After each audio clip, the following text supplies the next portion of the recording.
راديو إيرنا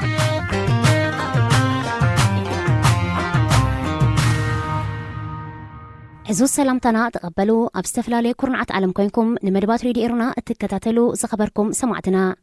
نالو عربي إسران شدشن حملة كلتشحن 19 فنوى راديو إيرنا كموترو بزينا يجمر فلما أرستاتو ኤርትራ ብኸቢድ ተሃሲሱ ዘሎ ቁጠባ ንምብርባር ንሓያሎ ዓመታት ክትነጽጎ ጸንሐት ዓንቀጽ ኣህጉራዊ ማዕከን ገንዘብ ንምቕባል ተሰማሚዓ ኣብ ሱዳን ፈተነ ዕልዋ ኣካይዱ ዝተባህለ ጀነራል ተኣሲሩ راديو إيرنا راديو إيرنا ካብ ከተማ ፓሪስ ዝመሓላለፍ ብኤርትራውያን ጋዜጠኛታት ዝዳሎ ነጻ ሬድዮ እዩ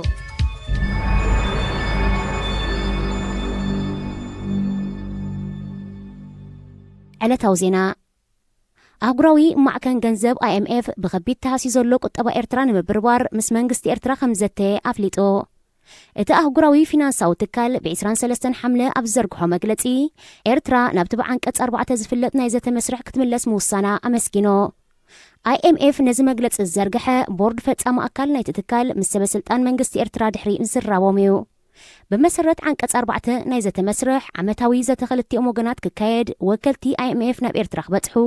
ብዛዕባ ቁጠባ ኤርትራ እኹል ሓበሬታ ክእክቡ ክፍቀደሎም ካብ ዝምልከቶም ሰበስልጣን መንግስቲ መብርህ ክወሃቦም ዝኣከቦ ሓበሬታ ድማ ብመልክዕ ጸብጻብ ተዳልዩ ኣብ ማእከላይ ቤት ጽሕፈት IMF ናብ ዘተ ክወርድ ዝብል እዩ መንግስቲ ኤርትራ ነዚ ዓንቀጽ እዚ ንሓያሎ ዓመታት ክነጽጎ ብምጽንሑ ምስ ኣህጉራዊ ማዕከን ገንዘብ ዝነበሮ ዝምድና ዘሕትሉ ነይሩ ጽላት ቁጠባ ኤርትራ ብሰንኪ ተደጋጋሚ ግጭታት ኣህጉራዊ እገዳን ብኸቢድ ከም ዝተሃስየ ዘዘኻኸረ ኣህጉራዊ ማዕከን ገንዘብ ጽላታት ጥዕናን ትምህርትን ግና ብተዛማዲ ዝሓሸ ምዃኑ ኣስሚሩሎ ቁጠባ ኤርትራ ኣብ ሕርሻን ዕደናን ጥራይ ዝተመርኮሰ ብምዃኑ ሓደገኛ ጽልዋታት ከም ዘለውን ኣጠንቂቑ ዘይብቑዕ ምሕደራ ፊናንስን ባንክታትን ዋሕዲ ናይ ወጻኢ ሸርፊ ምቁጽጻር ባጤራ ዝቕባብን ካልእን ተደማሚሩ ንቁጠባ ኤርትራ ናብ ዝተሓተ ደረጅኡ ከም ዘውረዶ ኣብ መግለጺ IMF ሰፊሩሎ ኤርትራ ሓንቲ ካብተን ኣብ ቅድሚ ዝስርዓ ድኻታት ሃገራት ዓለም ምዃና ጸብጸባት IMF ንባንክ ዓለም የመልክት ባንክ ዓለሙን ኣቐዲሙ ኣብ ዘውፅኦ መግለጺ ብኸቢድ ተሃሲሱ ዘሎ ቁጠባ ኤርትራ ንምብርባር ህጹጽ ስጉምታት ከም ዘድሊ ጠቒሱ እዩ ኣብ ሱዳን ፈተነ ዕልዋ ካይዶም ዝተባህሉ ጠቕላላ ሓለቓ ስታፍ ጀነራል ሓሺም ዓብደል ሙጣሊብ ኣሕመድ ዝርከቦም ወተሃደራዊ መኮንናት ከም ዝተኣስሩ ወተሃደራዊ ባይቶት ሃገር ኣፍሊጡ